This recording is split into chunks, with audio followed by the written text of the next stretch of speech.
امریکہ اور ایران کی کشیدگی، یہ تو بس وہ خبریں ہیں جو ہم سب دیکھتے ہیں۔ لیکن کیا کہانی صرف اتنی ہی ہے؟ نہیں، ان سرخیوں کے پیچھے کھربوں ڈالر کی ایک ایسی کہانی چھپی ہے جس میں ایک پر اسرار ٹویٹ ہے اور ایک بہت بڑا سفارتی کھیل بھی۔ تو آئیے مل کر اس راز سے پردہ اٹھاتے ہیں۔ تو یہ کہانی شروع کہاں سے ہوتی ہے؟ آپ سوچ رہے ہوں گے کہ سیاست سے؟ نہیں، بالکل نہیں۔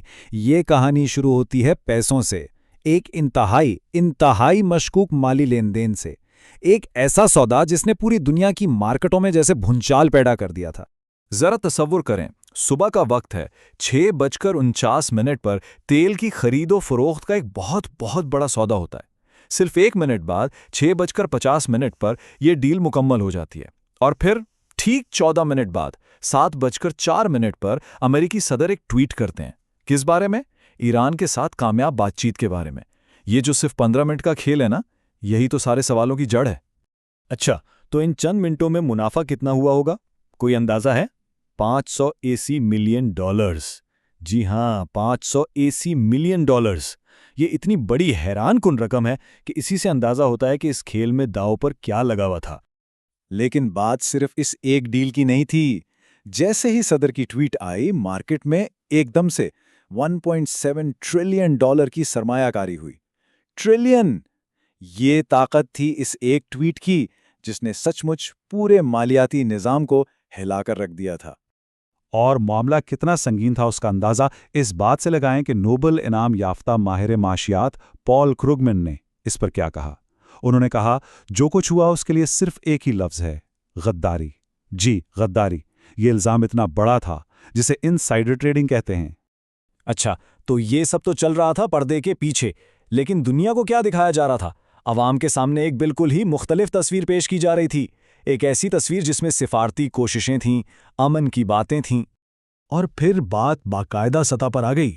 25 مارچ 2026 کو پاکستان کے وزیر اعظم نے آفیشلی یعنی باضابطہ طور پر امریکہ اور ایران کے درمیان مذاکرات کی میزبانی کی پیشکش کر دی، اسلام آباد میں۔ لیکن پاکستان اس کوشش میں اکیلا نہیں تھا۔ بہت جلد ترکی اور مصر بھی اس میں شامل ہو گئے، اور انہوں نے بھی کشیدگی کم کرانے کے لیے ثالثی کی کوششیں شروع کر دیں۔ مگر یہ جو سرکاری کہانی تھی نا، اس میں جلد ہی دراڑیں پڑنا شروع ہو گئیں۔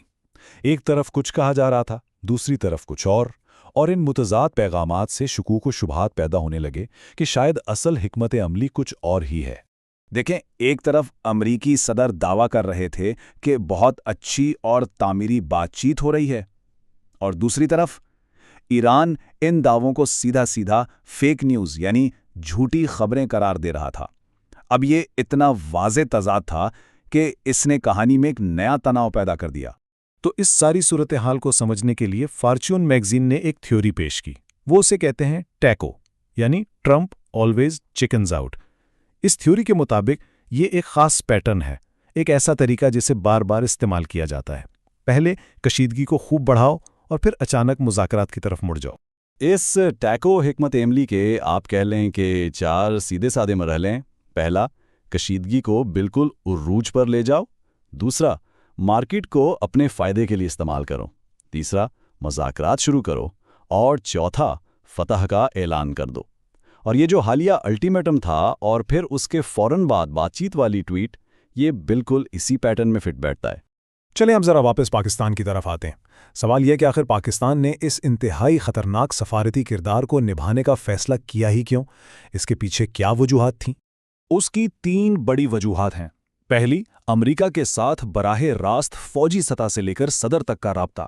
دوسری، پیسہ، خلیجی ممالک میں کام کرنے والے پاکستانیوں سے سالانہ $30 ارب کی ترسیلات۔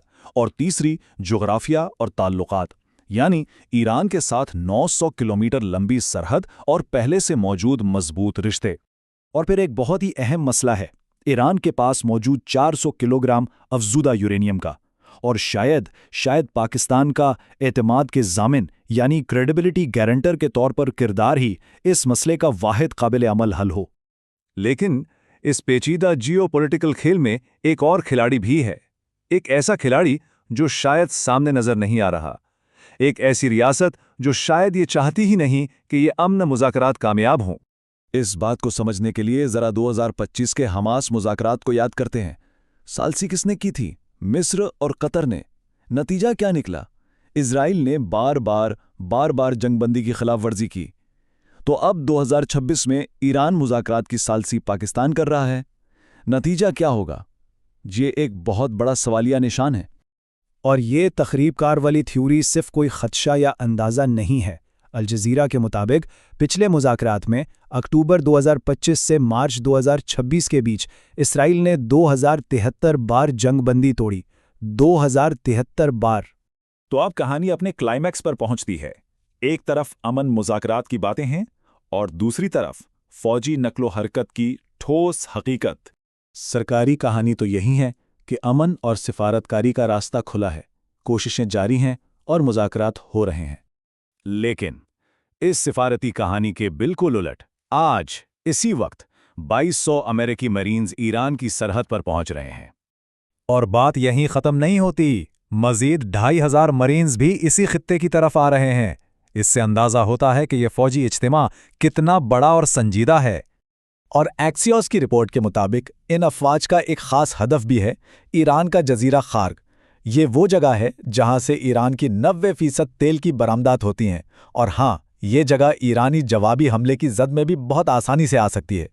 تو آخر میں سوال یہی رہ جاتا ہے، جب سرحد پر ہزاروں فوجی کھڑے ہوں اور پسے پردہ کھربوں ڈالر کا کھیل چل رہا ہو، تو کیا یہ امن کا راستہ ہے یا پھر جنگ کا ایک بہت سوچا سمجھا اور احتیاط سے تیار کیا گیا منصوبہ؟